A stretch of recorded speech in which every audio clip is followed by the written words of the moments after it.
Hey, this is your pal Tom Jacobs, and I want to do a message for you today called Rethinking Mercury Retrograde. Of course, Mercury retrograde, it happens 3 times a year. It's very, it affects a lot of people. It's one of these things that is spilled into the mainstream even. People don't know anything about astrology.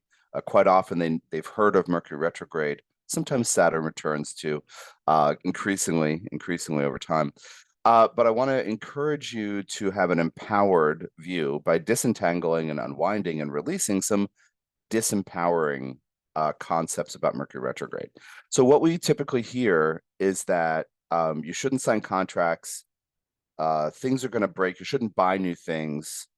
And what I want to really focus on is understanding. You understanding what the time is for, what the time is about. It's kind of a rest period in certain ways for the linear logical mind. And what ends up happening is when things don't work, obviously we replace them, but when schedules don't work and people cancel and we can't find our keys or whatever, there's an opportunity to kind of see in between what our minds normally do. I think of it as the linear logical minds or the egoic self's expectations, the productivity mandate that typically is in play. But think about it. You can't push forward all the time. So there's kind of like this cosmic built-in, so to speak, sort of rest period. So things don't work the way they should work according to your normal rhythm, according to what your brain says. It's not working. It should be like this. And you get frustrated because you're not productive, because you feel held back because things aren't working, or you don't understand something. But of course, you're not the problem. It's the other people who are acting like you don't understand. Anyway, so there's a lot of miscommunication and whatever. So the thing to realize is this rest period is necessary. Now, maybe you don't actually rest, but maybe you can take your foot off the gas of the productivity mandate in your life and allow yourself to see behind your normal motivations, your mind's, your egoic self's normal motivations. As a spiritual teacher, I never use ego as a four-letter word. That's my joke. I don't think anyone thinks that's funny. I never use ego as a bad as a bad word. But in general, it's important to align it with something bigger than its own gratification purposes. Mercury retrograde, which happens 3 times a year for approximately 3 weeks each time, is an amazing opportunity to see what that ego wants to do, that sense of self. I have these things to do. Here's my schedule. Here's my timeline. And the mind, the linear logical self of any human, until the person grows out of it or surrenders beyond it, that mind will believe it should be able to control things. So part of this message for you today in general about Mercury retrogrades is you are actually working in harmony with a greater whole, with the cosmos, with the universe. And what if you can't control everything? What if you're not supposed to be able to? What if you're working with other people who also need a rest period? You're involved in this nexus, in this web of involvement with other people who are also confused or can't find their keys or are changing schedules. So the real thing is to take as a lesson to be able to see what you're trying to accomplish and why. This thing isn't working. Okay. It's probably temporary, like an internet outage or something's wrong with a phone and needs an update or something like that. Why won't why won't this work? Well, because it's not working. So take advantage of that moment of frustration to see into what you're trying to accomplish, dot, dot, dot, and why. This is the major thing.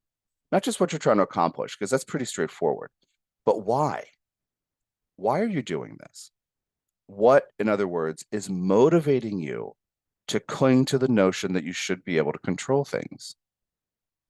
That you should always be able to understand things or always be able to remember every detail. I mean, part of me wants to say, who do you think you are, human? But anyway, The progress mandate of the linear logical mind needs a break, needs a rest. Okay. So more specifically, should I sign contracts during Mercury retrograde question mark? Should I replace something that breaks? Somebody just said to me yesterday, she replaced a battery in her car, but she was weighing it and she was like, well, but but I need the car to start. So should I start a new job during Mercury retrograde? Part of the thing is, if it needs to be fixed, it needs to be fixed. But you should expect things might not work the way you expect, the way your brain typically expects regarding this perception that you should be able to control things. And when I say that, you can't control things, whatever, I'm not trying to make fun of you or criticize you. I'm kind of making light of a good portion of the human species who has this egoic mind taking over, right? We're all in the same position, but some of us meet the moment differently. So I'd love for you to feel empowered when Mercury retrograde comes around 3 times a year, which it will. It's not like maybe it's going to rain. No, it's going to happen 3 times a year for approximately 3 weeks every time. So the empowered approach is, let me allow what's trying to happen to happen. Should I buy this thing? Let me weigh the options and realize maybe I might need to rethink it later. Maybe I need to return it later. Should I sign that contract? Well, I should expect during Mercury retrograde, I'm likely to miss details. Should I take that job? Again, my mind might miss details, or it might turn out differently than expected because other people's minds are missing details also.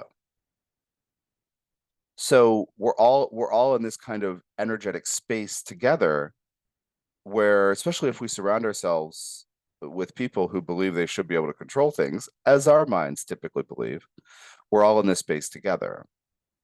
So things are going to turn out differently than you expect, and your frustration can be inspiration to look at how your mind works and what you're trying to accomplish, and again, why you're trying to accomplish it. Because the impulse to control things and not allow things to unfold the way they're trying to unfold, right? Like the kind of um control impulse. It's from a place of fear.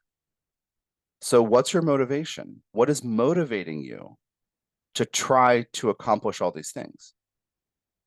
If you were motivated by the love of the doing of the things, you'd be engaged in a way that wouldn't try to control things, but you would be grounded and present, and you would work on managing things. I always think about management as the antidote, like intentional management as the antidote to fears of losing control.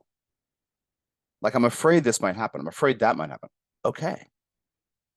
Okay, so take a moment, ground, connect to the earth, hug a tree, literally, get your feet in the dirt, get your hands in the dirt, take a breath, and focus. Be more present. There's some I always mess it up, so I'm kind of hesitant to even say it, but there's some Leonard Cohen quote. Something like the cracks are how the light gets in. And I think that's actually that might actually be the quote. Anyway, don't worry about correcting me because I'll always get it wrong. But thanks anyway. Yeah, the frustration reveals that you can't control things. So I did all this stuff and I had to replace the car battery, and I went to the store and I had to go out to the other store because then I had to go to the third store. Then I had to do this thing, and then I was supposed to have it under warranty, but it wasn't. And then I went home and then got the car battery replaced. And then a month later, I had to replace it again or something. So that is frustrating because we perceive we waste time. But again, what is time worth? What are you trying to get done and why? Okay, so that is meant to help you kind of think about kind of particular circumstances in a certain way. But let's go back to the other broader angle, because I wanted to work through some not well, I guess superstitions, like some myths about Mercury retrograde. Like you shouldn't sign it, you shouldn't do this, you shouldn't buy something new. Um, quite prominent in our in teachings about it. Rethink things, reevaluate why you're doing things. You know, go back and let your memory banks reveal what's unresolved so you can rethink about something, right? And re-experience something. Sometimes during Mercury retrograde, a thing from the past revisits you. And that can be, sometimes it's a good time for this. Sometimes it's a good time for you to resolve your relationship with it. So I've had people, for example, have a job opportunity come up during Mercury retrograde, and they say, "Should I take it?" And they say, "Well, I interviewed here 4 or 5 years ago, and it wasn't a good fit." And so then you think, okay, well, let's revisit, let's rethink this, let's review this. Is there the same management? Do you have the same skill set? Has your resume changed? Is it the same job? Is it the same department? Is it the same so you look at the details, because sometimes going back to something that did work or almost worked, or maybe didn't work but could work, maybe that's a good idea. And should there be an automatic, kibosh on everything during Mercury retrograde? I don't think so. But when people ask me, should I do this? I say, expect things to not work the way you originally planned, and be willing to be flexible. And again, the cracks are how the light gets in. So look at why you're doing this, what it means to you, what motivates you, what's the motivation behind it. We spend Western people in this with a strong egoic sense, the linear logical mind, the left brain being in charge of our lives. We spend the vast majority of our lives, as I said, believing we can control things, but doing things and forcing things, creating things, causing things to happen, making stuff happen. And during these Mercury retrograde times, maybe we can't sustain that. And that frustration, as I said, reveals an inner truth, a deeper thing. But also maybe we realize maybe time and money aren't worth what I thought they were worth. Because right now, I kind of don't care. What a hassle. Okay, save your energy, don't do it. Rest. But we spend our lives driven by our linear logical minds, many of us. And the linear logical mind likes to appoint itself dictator for life. So why isn't this internet working, etc.? I have things to do.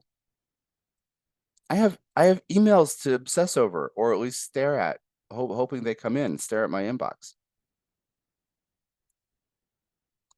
So it would be too easy to say, be patient. I think, when I hear stuff like that, I don't like it. But allow yourself to understand the parts of you complaining and whining and moaning and expressing frustration and anger. Listen to those parts of you to find out what you're doing and why. Why are you doing this? What is that time worth? Like the car battery thing. Well, I went to the third place and then the thing, and it wasn't under warranty after all, and I had to pay the money at it. Okay. So you're frustrated. Okay. What is that time worth to you? What is money worth to you?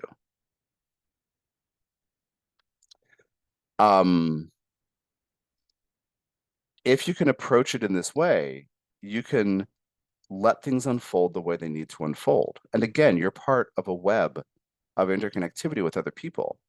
So let's say that you say, I'm going to chill out. I'm going to step back and I'm going to allow things to happen the way they're trying to happen. And I'm going to observe my patterns. I'm going to learn about my expectations. I'm going to take advantage of what that guy on YouTube said. Or guy on Insight Timer. By the way, I'm also doing audio on Insight Timer now. You can check that out. Look up Tom Jacobs there. And other people were in the same position. So their confusion has them not getting back to you. Okay. Like to say it's too simplistic to say be patient, but allow that other people are also having the same experience and not being clear about why they're doing what they're doing, being frustrated about having to run around in circles or pay extra things or whatever. Someone told me once, some astrologer told me once, if something breaks during Mercury retrograde, it was ready to break. And again, that gets to if we can allow things to be what they are. It was going to break anyway. Yeah. Okay, good. So I hope this has been helpful. Again, my name is Tom Jacobs, and I'm an evolutionary astrologer and a medium and a channel and an energy worker. Remember, this happens 3 times a year. And give the universe the benefit of the doubt. Give yourself the benefit of the doubt and give others the benefit of the doubt. Take care.